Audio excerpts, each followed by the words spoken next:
Hi guys, it's Tiffany, and today I am coming at you with my next episode of my Teaching History mini-series, and this one is all about the Americas. Now, that's what the unit was titled on my curriculum map where I was working at the time, but this was a unit that was all about the indigenous groups in the Americas that were existing here prior to the European exploration of the Americas. Now, there were a few specific groups that we were required to cover, so those are the ones that I stuck to. I am by no means going to present what I did in this unit to you as if this is a fully inclusive list of all indigenous American groups that existed here.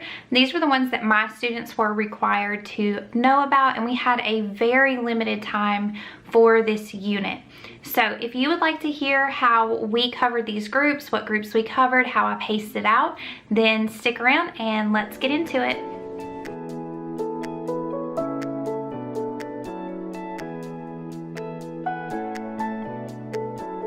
The Americas was my 10th unit of the year. We only have one more to go after this, and then after that it was all review days and our state exam for 6th grade social studies. And so there was a lot of pressure throughout the year to make sure that the students were learning all the things they needed to know for that exam. But in the Americas unit in particular, there was a very limited amount of time to get all of this in. I had 2 weeks for this unit, very similar to what I was provided for Africa. That means I had 10 class periods, 2 of which were dedicated to review of the material and then assessing the material. So basically, I had 8 days to teach them about all of the different indigenous groups that they were required to know about. The first 3 groups that we covered in this unit were the Mayans, the Aztecs, and the Inca. And as with every other unit, I started this with a map, but I did my mapping just a little bit different this time. I wanted the Mayans, Aztecs, and the Inca to receive their own time and their own focus. I did not want them blending together as one group. So we mapped the Mayans, learned the Mayans, went back to the same map, added the Aztecs, learned about the Aztecs, went back to the same map foldable and mapped the Inca, and then learned about the Inca. That way these groups really got their own time. Even though I had a short amount of time, I really wanted to dive into these groups as much as I could. There were 9 vocabulary words on their foldable for this unit. By the way guys, both of my dogs are in here, so if you hear like sniffing or like wheeling around, that is what you are hearing today. They decided to hang out with me today. Anyway, as I said before, I had a very limited time for this, so unfortunately, the majority of my lessons for the Mayan, Aztec, and Inca involved PowerPoints and guided notes. But when I designed my guided notes, I designed them in a way where there are questions within them, so it's not just filling in the blanks or finishing a sentence. It also makes them pause and think about the information. And then we usually utilize that to have some kind of class discussion so they're more engaged with each other or with me.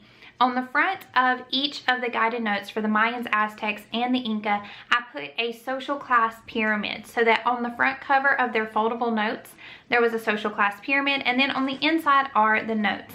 There was a video that I like to use for each of them, and so after doing the notes or sometimes in the middle of the notes to give them a break. So I will share those videos down below. I also used a Prezi for one of my groups. I believe it was the Aztec. So I will also link to my Prezi so you can access that if you would like to. After the Maya, Aztec, and Inca, we learned about the Pueblo, and I had never studied the Pueblo Indians before, or the Anasazi. There's a website called Crow Canyon, and a group of, I believe, historians and archaeologists have come together to create this alongside the Pueblo people that still exists today, and it tells their story. It tells the story of their land. It tells about how they developed from nomadic hunter-gatherers into being settled in that land, and then what happened when the Europeans came in.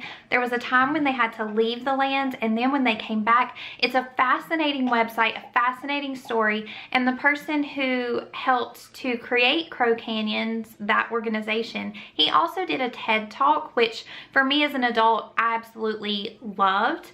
And so I will link that website down below. I created a timeline that students had to complete inside of a foldable, and they used the information from that website to do it. They went through all the different time periods, and it really connected it back to in the very beginning when we learned about hunter-gatherers and seeing one group of people, one area in our country kind of shift from the very first type of person that we talked about, those nomadic hunter-gatherers, into who they are today. So that was a fascinating case study to do for them, even on top of just learning about how fascinating these people were. So I will definitely link both his TED Talk and that down below. The next groups that we looked at were the Edina and the Hopewell, the Mound builders, and another teacher at my school created some really awesome stations about different aspects of their culture, and my students had a foldable and they moved through the culture and they looked at artifacts and talked about those.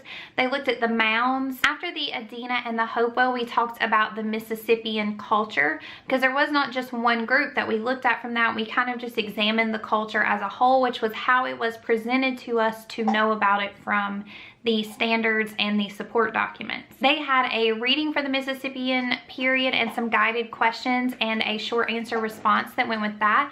And they also had a map of the US, and they had to kind of isolate the area that the Mississippian culture would have existed in, and they put that onto their map. Now, all throughout this time, we were watching Edpuzzle videos. I'll link as many as I can find down below. Most of them I did get from YouTube to share with you. And as with my Renaissance and Reformation unit, at this point in the year, we were strictly doing PASS review, PASS, our state exam review for our warm-up each day. I did not want to give up full class time for those reviews at this point, because I like to get through the entire material, and then I isolate 10 to 12 days for just review. But while I still have content to cover, I like to make sure I'm focusing on that. So I will link as many videos down below as possible. After we finished the Mississippian culture, it was time for us to review. We played Kahoot or quizzes as usual.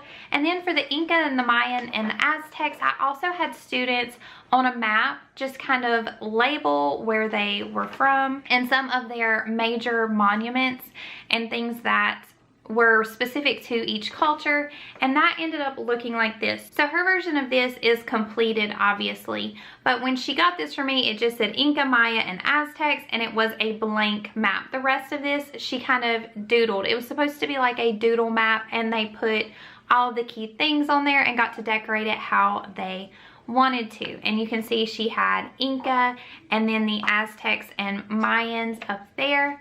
So I am hoping to get something similar to this into my Teachers Pay Teachers soon, because this was a fun review for my students, and it was just a really fun way to, we were coming up on the end of the year. They really all were so tired and they worked so hard for me. I'm always so proud and impressed by how much my students cover in this class, because it is a massive amount of time.